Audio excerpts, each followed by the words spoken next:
에, 광고 중에 어떤 관점에서는 레전드인 것 같아요. 니들이 개마설하니 그런 맥락에서 아브라함을 아십니까? 이렇게 묻고 싶습니다. 아브라함은 지금부터 4,000년 전 사람입니다. 아브라함은 이렇게 얘기할 수 있어요. 모든 신앙인들에게 모범이 되는 인물이다. 모범이 되는 인물이다. 바울 같은 경우 로마서에서 모든 믿는 자의 조상이다. 이렇게 이야기를 해주고 있습니다. 이스라엘 민족, 이스라엘이라고 하는 나라의 조상이죠. 히브리 민족의 조상. 히브리 민족, 히브리 민족 그렇게 일컬어서 많은 사람들이 얘기하는데, 히브리라고 하는 말은 강 건너 온 사람들이라고 하는 말입니다. 아브라함이 가나안 땅에 메소포타미아라고 하는 유브라데 강이라고 하는 그 강을 건너서 가나안 땅에 왔어요.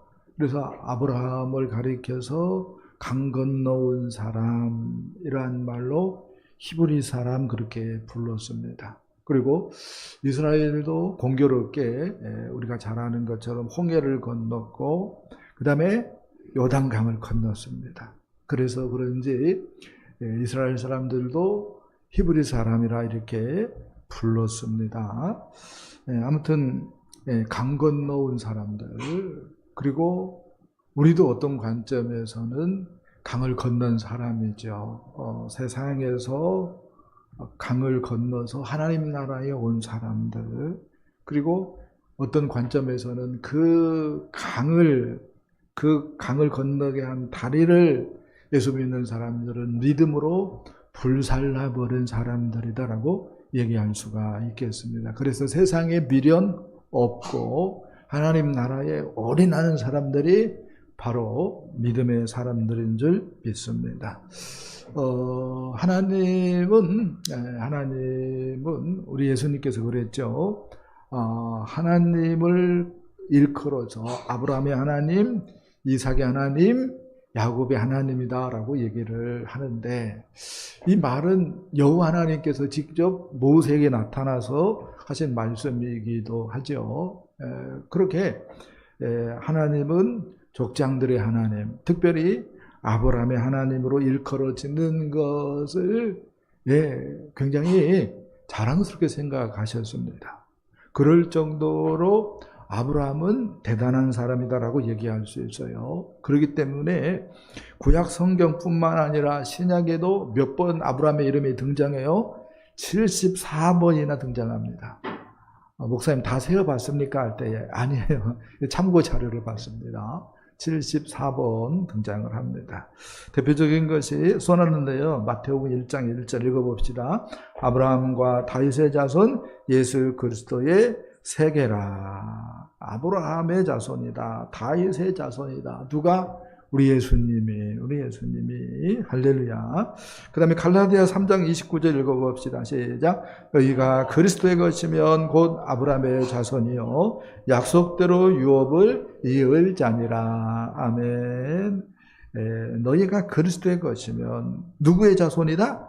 아브라함의 자손이다. 우리는 단군의 자손이다. 이 말은 어떤 관점에서는 의구심을 가져야 됩니다. 근데 예수님 믿으면은 틀림없이 누구의 자손이다?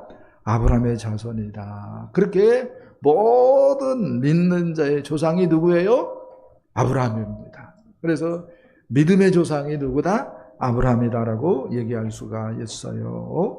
이 아브라함의 별명이 있어요. 하나님께서 별명을 붙여줬는데 바로 나의 벗이다라고 얘기했어요. 그래서 하나님의 벗, 하나님의 친구 누구예요? 아브라함입니다. 예수님도 예수 믿는 우리들에게 뭐라고 얘기했어요? 너희는 곧 나의 친구다. 할렐루야. 야, 정말 놀라운 일이다라고 얘기할 수가 있겠습니다. 오늘 첫 번째 말씀은 아브라함을 우리 하나님께서 은혜로 불러주셨다라고 이야기를 하고 있습니다. 우리 1절부터 3절 말씀 보겠습니다. 넘겨주세요. 이제 봅니다.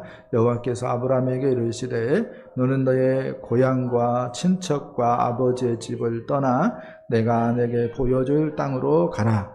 내가 너로 큰 민족을 이루고 내게 복을 주어 내 이름을 창대하게 하리니 너는 복이 될지라. 너를 축복하는 자에게는 내가 복을 내리고 너를 저주하는 자에게는 내가 저주하리니 땅의 모든 족속이 너로 말미암아 복을 얻을 것이라 하신지라. 아멘. 창세기 11장 보면은요, 바벨탑 사건이 나옵니다. 니므롯이라고 하는 거린이 이제 시날 평지에서 바벨탑을 그의 모사들과 더불어서 세우죠. 시날이라고 하는 평지에 도시를 건설하고 그 도시에 바벨이라고 하는 탑을 쌓아 올라갑니다. 우리 하나님께서는 노아의 그 홍수가 끝났을 때에 다시는 물로 심판하지 않겠다. 내가 명심하마 하면서 무지개 약속을 해 주었어요.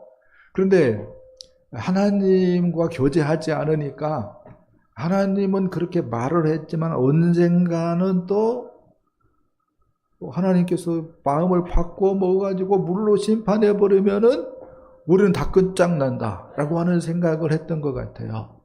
그래서 우리 하나님께서는 분명히 너희는 생육하고 번성하여 땅에 충만하라, 모든 것을 다스리라 이렇게 말씀했음에도 불구하고 하나님에 대한 믿음이 식어져 가지고 사람들이 하나님께서 명령한 것은 그냥 잊어버리고 하나님께서 다시 진노해서 물로 심판하면은 우리 다 죽으니까 물로 심판하기 전에 우리가 어떻게 해야 된다? 도시를 건설하고 하나님께서 물로 심판한다 할지라도 거기서 살아남을 수 있도록 뭘 건설해야 된다? 탑을 건설해야 된다. 이렇게 생각을 했더랬습니다. 그래서 거대한 성을 건축하기에 이르렀고 탑을 이제 쌓아 올라가게 됩니다.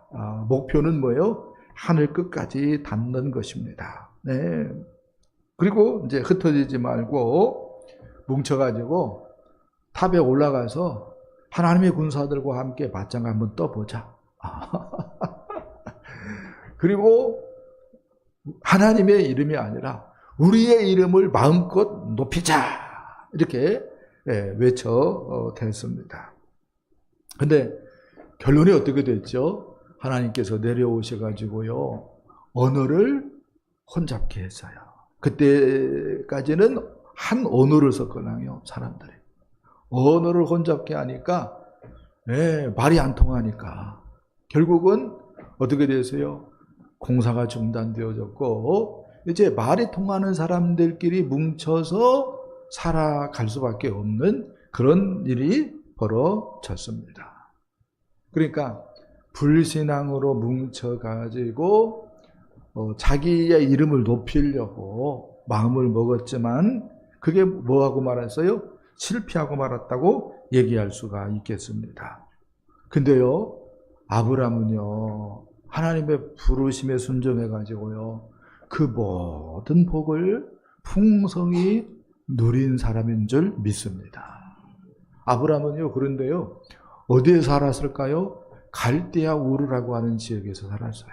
이 갈대아 우르는 이방신을 섬기는 지역입니다. 그러니까 아브라함도 알고 보면은 우상 숭배의 사람이었다라고 얘기할 수 있어요. 달신. 전문적으로 얘기를 좀 한다면은 아브라함은 어떤 의미에서는 난다라고 하는 신, 달신의 이름이 난다, 혹은 신으로 이렇게 학자들이 이야기를 합니다.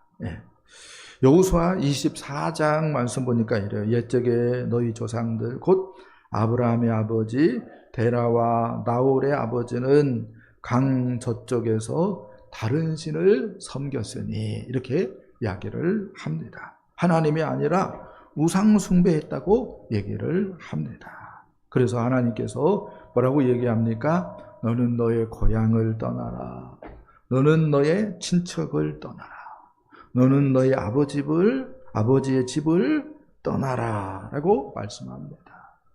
그리고 내가 내게 보여줄 땅으로 가라 이렇게 말씀을 하시는 것입니다.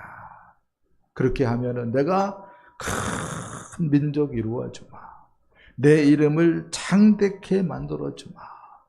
내가 너로 인하여서 모든 민족이 복을 받는 그야말로 너를 복의 근원지로 만들어주마라고 약속해 주셨습니다. 그리고 놀랍게 우리는 이 약속이 그대로 이루어진 것을 목격하게 됩니다. 할렐루야.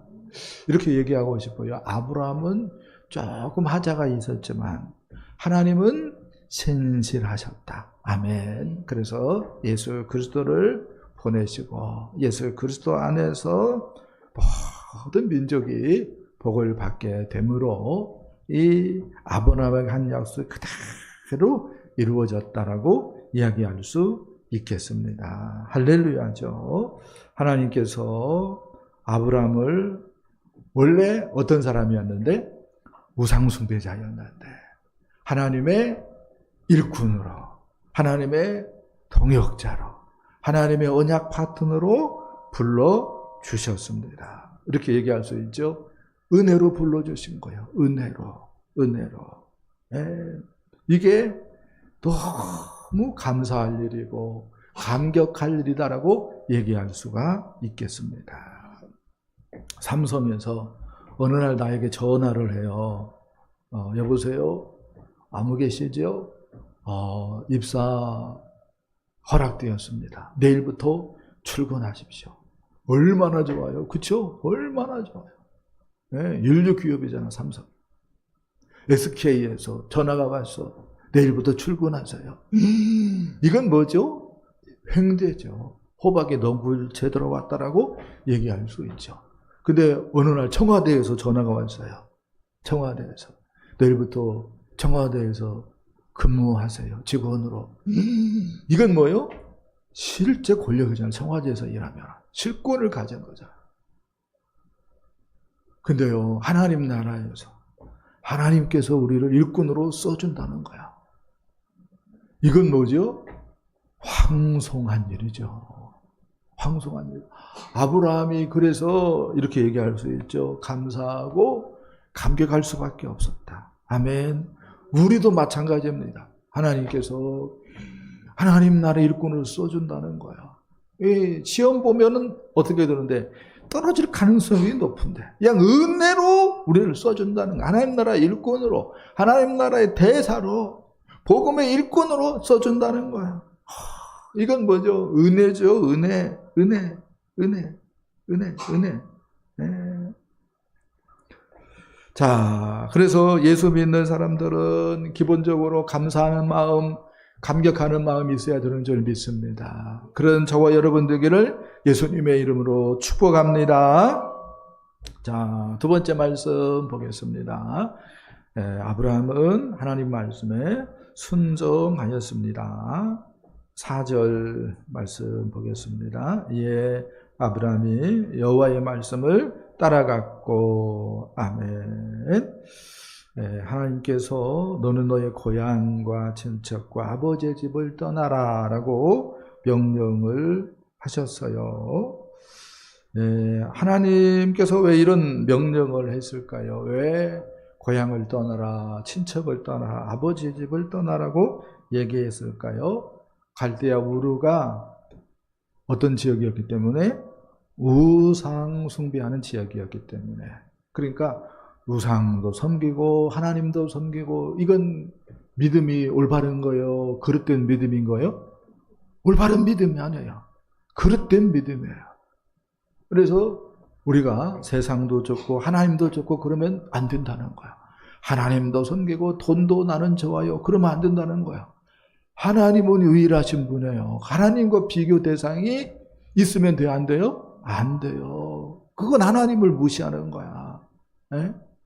그래서 하나님께서는 너의 고향, 너의 친척, 아버지의 집을 떠나라 이렇게 말씀하셨다라고 얘기할 수가 있겠습니다. 또 하나는 나라고 하는 존재의 의지의 대상이었기 때문이다라고 얘기할 수 있습니다. 내가 누구만 의지해야 되는데 하나님만 철석같이 의지해야 되는데 내가 뭘 의지할 수 있어요? 내 고향. 내가 누구를 의지할 수 있어요? 내 친척. 내가 누구를 의지할 수 있어요? 내 아버지의 집을 의지할 수 있다는 거예요.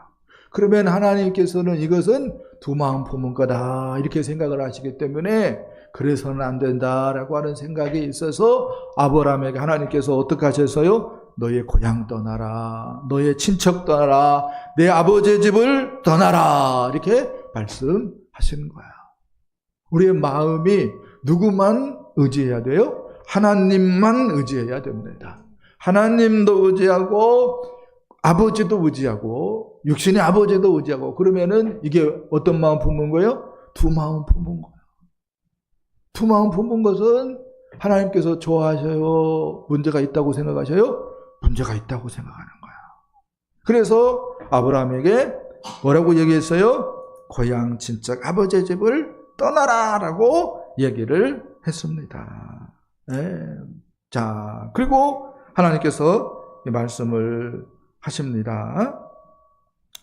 너는 내가 내게 보여줄 땅으로 가라 이렇게 말씀을 하십니다. 우리가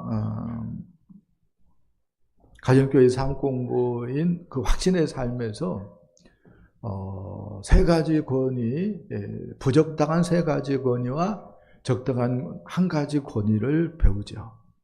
부적당한 세 가지 권위가 뭐죠? 이성. 첫 번째 이성. 이성은 무엇이죠? 지식입니다. 지식. 우리가 세상에서 습득한 지식이 문제가 있을 수 있다는 거예요. 그 다음에 두 번째가 전통입니다. 전통. 세 번째가 신비입니다. 신비. 어떤 신비 체험을 해서 그것을 절대적인 것으로 생각하면 안 된다는 거예요. 그러면 무엇이 절대적인 것입니까? 무엇이? 성경 하나님의 말씀이 절대적인 권위가 있습니다. 네. 우리가 이런 생각을 해야 돼요. 그래서 우리가 고향, 친척, 아버지의 집 이게 중요한 거 아니다. 거기서 우리는 나와야 됩니다. 그리고 무엇만 절대적으로 생각하는 사람이 되어야 돼요? 하나님의 말씀만 절대적으로 생각하는 사람이 되어야 됩니다. 할렐루야. 그리고 우리는 강 건너왔다. 그리고 건너온 그 다리를 불살랐다. 이런 생각을 갖고 거기에 뭐예요? 미련 없어야 됩니다. 고향이나 친척이나 아버지의 집에 대해서 미련이 없어야 됩니다. 오직 우리 주 예수 그리스도, 오직 하나님을 전폭적으로 신뢰하고 그분만 철석같이 의지해야 되는 줄 믿습니다. 그래서 하나님께서 내가 내게 보여줄 땅으로 가라 그러면은 아멘 하고 순종해야 되는 줄 믿습니다. 아멘. 아브라함이 이 하나님 말씀에 어떻게 반응합니까? 순종으로 반응을 합니다. 여호와의 말씀을 따라갔고 이렇게 이야기를 해요. 근데 똑같은 말씀을 히브리서 11장 말씀 보니까 갈 바를 알지 못하고 나아갔으며 이렇게 이야기를 합니다. 갈 바를 알지 못하고 나아갔다. 그러니까 하나님의 말씀을 최고의 권위에 두었기 때문에 갈 바를 알지 못하고 하나님께서 아직 보여주지 않았지만 보여줄 거라고 믿고 걸음을 뗀 거예요.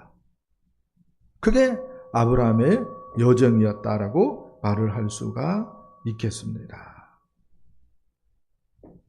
하나님은 그래요. 혈연도 전통도 중요하게 생각하면 안 된다라고 우리에게 가르쳐 줍니다. 하나님은 우리가 하나님의 말씀만 따르는 사람이 되어지기를 원합니다. 이것이요 굉장히 중요하다라고 하는 것을 아브라함의 생애에서 우리가 살펴보게 됩니다. 어느 날 하나님께서 아브라함에게 나타나서 아브라함아 하늘을 보라. 네 자손이 하늘의 별처럼 많을 것이다. 아브라함아 해변에 그 모래하늘 있지? 그걸 셀 수 있냐? 네 자손이 그와 같이 많을 것이다. 이렇게 이야기를 합니다. 그렇게 했을 때에 처음에는 아브라함이 이렇게 얘기하죠. 하나님, 내가 나이가 이제 제법 많은데 나를 이을 후사가 없습니다. 아무리 생각해도 내가 집에서 기르고 또 가르친 내 종 엘리에셀이 내 후사가 되어야 맞을 것 같습니다. 이렇게 얘기를 해요. 그러니까 하나님께서 아브라함이 이렇게 얘기를 합니다. 아니다. 네 몸에서 낳은 사람이 네 후사가 될 것이다 라고 이야기를 합니다. 그리고 시간이 지났을 때에 어느 날 사라가 아브라함에게 이렇게 얘기합니다. 내 몸종 하갈을 취하십시오. 그래서 자식을 얻어야 되지 않겠습니까? 나이 이제 늙어가는데 돈이 있으면 뭐합니까? 땅이 있으면 뭐합니까? 애가 없는데. 그렇게 해서 아내 사라의 말을 듣고 잠자리를 해서 아이를 얻게 되어지죠. 누구죠? 이스마엘입니다. 이스마엘. 누구의 말을 들었어요? 처음에는 엘리에셀 같은 경우는 세상적인 어떤 지식을 좇아서 하나님께 얘기한 것이고, 이스마엘은 누구의 말을 듣고? 아내의 말을 듣고 얻은 자식입니다. 하나님의 말씀이나 하나님의 뜻하고는 아무런 관련이 없어요. 아브라함의 나이 100세가 되었을 때에 하나님께서요 정말로 세상 사람 들으면 깜짝 놀라 자빠질 이야기를 이루지요. 이삭을 낳게 해가지고 아브라함과 사라 사이에 하나님께서 이삭을 낳게 해가지고요. 정말로 하나님의 약속이 이루어지게 하셨습니다. 여러분, 하나님께서 그런 아브라함에게 할례를 명해. 할례는 무엇을 의미하죠? 내가 죽었다라고 하는 거죠. 아브라함의 이스마엘을 낳고 얼마 지나지 않아서 하나님께서 할례를 행하게 하셔요. 나는 죽었다. 그렇게 했을 때에 하나님께서 이삭을 선물로 주십니다. 이렇게 얘기할 수 있어요. 할례가 죽음을 나타내는 의식인 것처럼 예수 믿는 사람들도 동일하지요. 세례 사건으로 할례 의식을 재현한다 이렇게도 얘기할 수 있고요. 그 세례 사건은 예수 십자가하고 연합되는 것입니다. 예수 죽음하고 연합되는 것이다라고 얘기할 수가 있어요. 그래서 우리가 하나님 말씀에 순종하는 거죠. 이렇게 얘기할 수 있어요. 내 고향, 내 친척, 내 아버지 집을 떠나지 않으면요, 하나님 말씀에 전폭적으로 순종할 수가 없어요. 그래서 떠나라고 얘기하는 거야. 떠나야만 뭐 할 수 있는 거예요? 전폭적으로 순종하는 것이고, 정말로 하나님의 일꾼으로서 헌신할 수 있는 것이고, 정말로 하나님의 언약 파트너로서 충성스럽게 일할 수 있는 줄 믿습니다. 그래서 하나님께서는 뭐하라? 떠나라 말씀합니다. 그리고 하나님 나라 백성의 일꾼의 가장 중요한 것은 뭐예요? 하나님의 말씀입니다. 지식도 아니고 전통도 아니고 신비 체험하는 것도 아니고 하나님의 말씀이다. 할렐루야. 자, 세 번째 말씀 보겠습니다. 가나안에서 구별된 삶을 아브라함이 살아갔습니다. 자, 5절, 6절 말씀 보겠습니다. 마침내 가나안 땅에 들어갔더라. 그때에 가나안 사람이 그 땅에 거주하였더라. 아멘. 하나님 말씀 쫓아서 고향 떠났습니다. 친척 떠났습니다. 아버지 집을 떠났습니다. 하나님께서 어떤 관점에서는 보여주지 않았어요. 어떤 관점에서는 걸음 떼면은 조금씩 하나님께서 인도해 주셨습니다. 그렇게 해서 도착한 가나안 땅입니다. 근데 그 가나안 땅, 하나님께서 주시겠다고 하는 그 가나안 땅이었는데 비어있는 땅이 아니었대요. 누가 있었어요? 가나안 사람들이 그 땅에 살고 있었다는 거야. 그러면은 인간적으로 이렇게 얘기할 수 있나요? 제3자의 관점에서 아브라함이 속았네. 이렇게 얘기할 수 있나요? 가나안 땅에 많은 사람들이 있었습니다. 왜 하나님께서 가나안 땅에 사람들이 있게 했을까요? 저는요, 노아를 묵상하다 깨달았어요.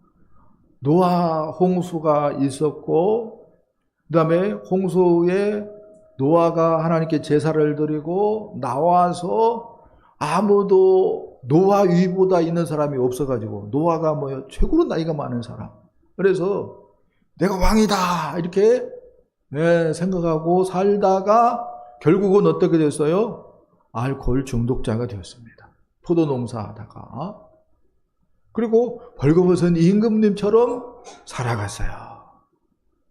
하나님께서 노아를 참고해가지고 그랬는지 가나안 땅에 하나님께 주시겠다고 약속했지만 누가 거하게 하셨어요? 가나안 사람들이 거하게 하셨습니다. 그런데요, 그곳에서 아브라함은요, 구별된 삶을 살았다는 거야. 가나안 땅에서. 가나안 사람들이 많이 있는 그곳에서. 먼저 외국인처럼 살았다고 얘기를 하고 있어요. 우리 히브리서 11장 9절 말씀 써놨는데 읽어보겠습니다. 시작. 믿음으로 그가 이방의 땅에 있는 것 같이 약속의 땅에 거류하며 동일한 약속을 유업으로 함께 받은 이삭과 및 야곱과 더불어 장막에 거하였으니. 아멘. 가나안에서 외국인처럼 살았다고 얘기를 하고 있습니다. 약속의 땅에서 거류하였다. 이 말은 외국인처럼 살았다라고 하는 말이 되어지겠습니다. 외국인처럼 살았다는 거야.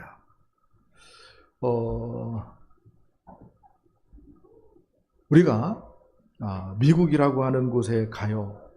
지금은 관광객 비자도 잘 안 나오는 데가 미국이 되었지만 그전에는 트럼프가 대통령 되기 전에는 그런 일이 없었죠. 그래서 관광 비자는 잘 나오고 그랬습니다.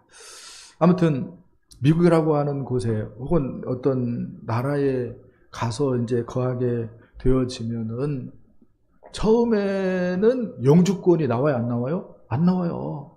영주권 아니면은 어떻게 사는 거예요? 외국인으로 사는 겁니다. 외국인으로. 근데 아브라함이 그렇게 외국인으로 살았다는 거야. 이곳에 나는 어떤 관점에서는 영원히 살 생각이 없는 사람처럼 그렇게 외국인으로 살았다고 이야기를 하고 있습니다. 그 다음에 장막에 거주하며 살았다고 얘기를 하고 있어요. 가나안 땅에 가나안 사람들처럼 뭐 할 수 있는데 집 짓고 살 수 있었을 텐데 아브라함은 그런 선택을 하지 않았다는 거예요. 장막에 거주하며 살았다고 얘기하고 있습니다. 장막, 텐트 치고 살았다는 거예요. 아브라함이 돈이 없나요? 아브라함 부자요. 어느 정도 부자죠? 롯이 그 소돔 사람들한테 있다가 전쟁이 일어났고 그 전쟁의 포로가 되었는데 아브라함이 가서 구출할 정도로 아브라함 부자였어요. 돈이 있었어요. 힘이 있었어요. 그런데도 장막에 거주하며 살았다는, 텐트 치며 살았다는 거예요. 이유는 뭐죠? 우리는 복을 어떻게 생각을 합니까? 좋은 차 타고 그 다음에 큰 뭐예요? 저택에서 어떤 관점은 성 같은 집에서 호화롭게 뭐예요? 잔치하면서 비까비까 막 그 화려한 호화스러운 옷 입고 사는 것을 복으로 생각하는데 아브라함은 그것을 뭐예요? 지향하지 않았다는 거예요. 그러면요, 아브라함은 뭐 했어요? 가나안 땅에서 사랑으로 섬기는 삶을 살았다는 거예요. 그렇게 하기 위해서 담장 쌓지 않고 큰 집 짓지 않고 뭐 했다는 거예요? 장막에 거주하면서 살았다는 거예요. 놀라운 도전입니다. 그 다음에 아브라함이 한 것이 있는데 이삭과 야곱에게 믿음을 전수하며 살았다고 얘기를 하고 있습니다. 그래서 동일한 약속을 유업으로 함께 받은 이삭과 및 야곱과 더불어 장막에 거하였다라고 이야기를 해주고 있습니다. 장막에 거하면서 이삭과 야곱에게 믿음을 전수하는 일에 최선을 다했다는 거예요. 이렇게 얘기할 수 있어요. 아브라함의 나이 어떤 관점에서는 아브라함의 나이 100세 때 이삭을 낳았어요. 100세 때 이삭을 낳았습니다. 그리고 야곱은 아브라함의 나이 160세 때 야곱이 태어났습니다. 그래서 이삭의 믿음을 전수하는데 75년 허비했습니다. 아브라함이. 그리고 야곱에게 믿음을 전수하는데 15년 투자했습니다. 여러분, 뭐의 진심이었어요, 아브라함이? 가나안 사람들 앞에서 하나님 나라 백성은 이렇게 살아야 돼 라고 하는 것을 보이는 데에 진심이었습니다.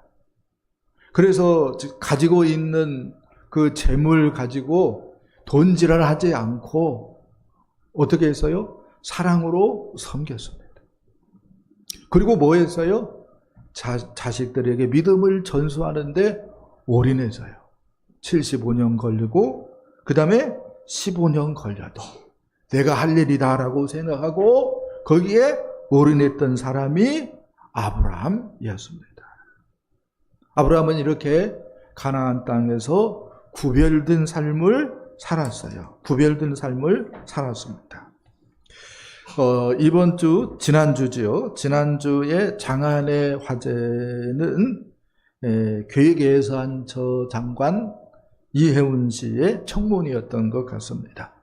근데 이혜훈 씨의 비망록인가요? 뭐 자서전인가요? 그것이 또 세간에 또 큰 이슈를 일으킨 것 같아요. 거기에 그 비망록인가 뭐 자서전인가를 관해서 유튜브 영상이 있었습니다. 근데 그 유튜브 영상에 이런 얘기가 있어요. 어떤 목사님이 기도응답을 받았다는 거야. 그래서 이번에 김무성 씨가 대통령이 되어지고 김무성 씨 다음에 이혜훈 씨가 대통령이 두 번째로 되어질 것이다. 이렇게 기도응답을 받았다고 얘기를 합니다. 그리고 유승민 씨에 대해서 이렇게 얘기를 합니다. 입 언저리에 악한 게 자리 잡고 있어서, 막힌 정이 꽉 자리 잡고 있어서 유승민은 대통령 안 된다, 이렇게 얘기를 했다는 것입니다. 그리고 어떤 권사님이, 그러니까 이혜훈 씨를 위해서 기도해준 권사님이 있었던 모양이에요.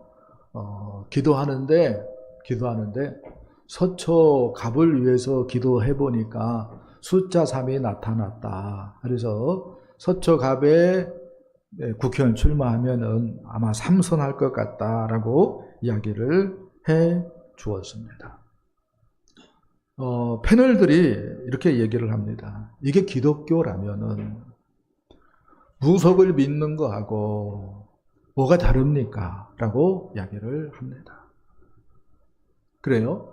아브라함의 바른 믿음을 우리가 따라가지 않으면은 이렇게 욕먹는 거야. 이혜훈 씨의 믿음은 어떤 관점에서는 그릇된 믿음이지요. 그릇된 믿음이죠. 이혜훈 씨의 그 남편이 연세대학교 교무처장이었던 것 같아요. 그래서 이제 둘째 아들인가가 특별 전형으로 연세대에 입학을 했습니다. 애국자였다나요? 국위선양한 것 때문에 입학을 했다는 거예요. 이유가 뭐냐? 시아버지가 나라로부터 훈장받은 것이 있어가지고 그것 때문에 연세대학교에 입학을 했다고 합니다. 여러분, 거룩이라고 하는 것이 드러나요, 안 드러나요? 일도 드러나지 않고 있어요. 근데 아브라함에게서 거룩이 드러나요, 안 드러나요? 드러나잖아요. 드러나잖아요. 우리를 좀 살펴봐야 됩니다. 내 믿음이 아브라함의 그 라이프 스타일을 쫓아가고 있는가? 아니면은 우상숭배하고 비슷한 이혜훈 전 의원의 그 라이프 스타일하고 닮아 있는가를 좀 생각해 봤으면 좋겠어요. 아브라함의 구별된 삶에 비밀이 있습니다. 그가 하나님 나라를 소망했기 때문이라고 히브리서 기자는 얘기를 합니다. 히브리서 11장 10절 이렇게 얘기합니다. 이는 그가 하나님이 계획하시고 지으실 터가 있는 성을 바랐습니다. 이 세상의 전부가 아니고 나의 본격적인 삶은 하나님 나라에서 시작된다. 이것을 확신했기 때문이라고 이야기를 합니다. 아브라함이요, 조카 롯을 건져내고 했을 때에 소돔 왕이 이렇게 얘기합니다. 우리가 가지고 있는 것, 원래 우리가 소유했던 것만 놓고 네가 싸워서 이겼으니까 다 가져라고 얘기를 합니다. 근데 아브라함이 그 소돔 왕에 대해서 뭐라고 얘기를 합니까? 나는 너로 인해서 내가 부자 되었다라고 하는 말 눈곱만큼도 듣고 싶은 마음이 없다. 그래서 너로 말미암아서 내가 시루라기 하나, 신발끈 하나 취하지 않겠다 라고 얘기합니다. 우리는 뭐죠? 돈에는 뭐가 없어요? 더러운 거 깨끗한 돈이 어디 있어? 그냥 돈이면 돈이지 뭐 하면서 뭐예요? 꼭 이렇게 삼킬 것 같은데 아브라함은 그렇게 하지 않았죠. 구별된 삶을 지향한 것입니다. 정말로 하나님 나라 백성이라면은 내가 하나님과 파트너인데, 내가 하나님을 아버지라고 부르는 사람인데, 내가 하나님 나라 백성인데 라고 하는 생각을 한 번 더 해가지고요, 하나님의 이름을 실추시키지 않고 하나님께 영광 돌리는 사람이 되어지는 줄 믿습니다. 우리의 믿음을 점검했으면 좋겠어요. 막 큰 교회에 막 뭐라고 할 필요가 없는 것 같아요. 어떤 목사님 뭐라고 할 필요도 없는 것 같아요. 정말로 나는 나의 고향 친척 아버지 집을 떠나서 그리고 거기에 미련 없고 정말로 건너온 다리를 불살라 버리고 하나님께 한 마음으로 충성스럽게 나아가고 있는가 체크해 봤으면 좋겠습니다. 그런 저와 여러분 되어질 수 있기를 예수님의 이름으로 간절히 축복합니다. 축복합니다.